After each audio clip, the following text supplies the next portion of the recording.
Hi guys, welcome to Whispered History by Liam. Thank you for choosing this video.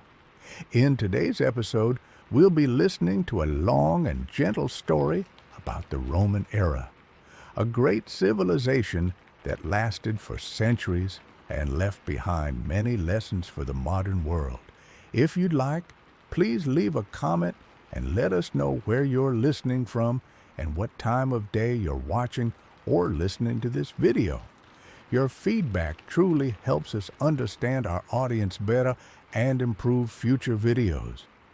And if you find this content helpful, consider subscribing to the channel and following our channel for more calm and immersive history stories like this one. Now, take a moment to relax, get comfortable, and let the story begin. Before Rome fell, its currency fell first.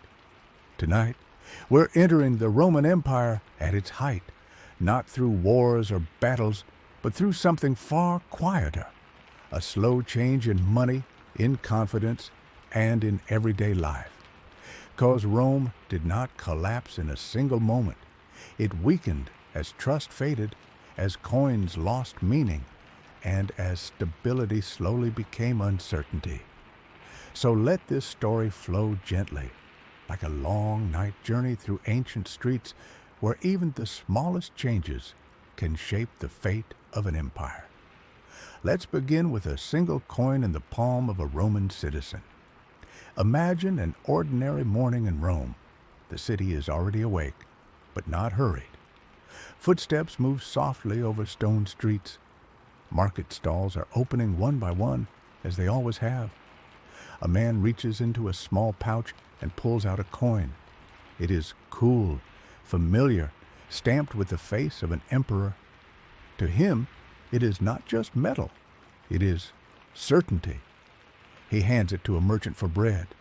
The merchant accepts it without hesitation, because for centuries, Roman money meant stability. A coin was more than payment. It was a promise that the empire still held together, that laws still worked, that trade still flowed, that tomorrow would feel much like today. But the quiet truth is this: Rome's decline did not begin with an invading army. It began when that certainty started to weaken, when the value of the coin became uncertain and trust began to fade slowly, invisibly, through daily life. And to understand how trust dies, we first have to understand how Rome paid for its comfort, because Rome, at its height, was not poor. It was not desperate. It was not collapsing. It was comfortable. The empire stretched across immense distances. Grain arrived from Egypt. Oil came from Hispania. Wine flowed from Gaul. The capital was fed, entertained, and supplied. Public baths remained warm. Festivals filled the calendar. Rome felt like a system that could never run out of strength. But even the strongest systems carry weight. An empire is expensive. Armies must be paid. Borders must be guarded. Roads must be repaired. Officials must be supported. And as Rome expanded, the cost of maintaining Rome expanded with it. At first, conquest helped. New lands brought new taxes. New resources flowed inward. New victories delayed difficult choices, but conquest cannot last forever. Eventually, the empire reached limits. Not a sudden limit, but a gradual slowing. Costs remained constant, and growth became harder. Rome faced a quiet imbalance. The empire had been built for expansion, but now it had to survive through maintenance. And maintenance is a different kind of burden. In the streets of Rome, citizens did not speak about these pressures. They spoke about ordinary things: the price of bread, the quality of grain, the cost of oil this season. Life still felt normal, but the machinery behind daily life was growing heavier. The state continued to provide. Free grain distributions continued. The games continued. Public expectations remained unchanged.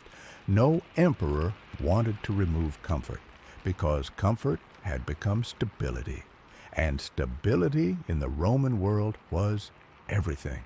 So Rome looked for solutions that did not disrupt daily life. Taxes were raised. At first this seemed reasonable. An empire needs resources. Citizens understood obligation. But taxation was rarely equal. The wealthy had networks, they had exemptions, they had legal protections, they could negotiate, they could avoid, they could withdraw. The burden shifted, and when burdens shift unevenly, trust weakens quietly. Still, the financial pressure remained. Rome needed money. And then, slowly, almost invisibly, Rome altered the coin. It did not announce this loudly. There were no dramatic proclamations. The coins still looked familiar. The emperor's face remained. The symbols remained. The weight felt nearly the same. But inside, the metal changed. Less silver, more filler. A small adjustment at first, so small that many citizens never noticed. But merchants noticed. Merchants always notice. A merchant handling coins every day can feel value differently, even when the change is subtle. And so, gradually, prices adjusted. Not because merchants were cruel, because merchants were responding to uncertainty. A loaf of bread cost a little more, oil became slightly more expensive, wine rose in price, nothing dramatic, just enough to be felt. Inflation rarely arrives as an explosion. It arrives as drift, a slow drift in daily transactions. A citizen might return to the same market stall and feel something unusual. The bread is the same. The morning is the same. But the price has changed, just slightly. At first, it is easy to ignore, but slowly, these small changes accumulate. And accumulation changes psychology. People begin to hesitate. They begin to wonder what their money will buy tomorrow. They begin to feel that stability is less certain. And once stability feels uncertain, trust begins to fade. Not suddenly, not loudly, quietly. The most dangerous thing about inflation is not numbers. It is mood. It changes the atmosphere of society. Transactions become tense. People begin to bargain harder. Merchants begin to protect themselves. Citizens begin to hoard. Confidence becomes fragile. And Rome's greatest resource was never only gold, it was belief. Belief that the empire worked, belief that institutions held, belief that tomorrow would remain familiar. Inflation weakens that belief. It does not destroy walls. It exhausts minds. Rome still looked powerful. The marble still stood. The forums were still full. But something invisible was shifting. Trust, once automatic, was becoming conditional. The coin, once a promise, was becoming a question. And questions repeated every day slowly reshape an empire. And this is where Rome's real decline begins. Not with an invasion, but with a slow change in everyday life, as coins became uncertain and trust began to weaken. Rome needed money, and the easiest solution was quiet, gradual, invisible.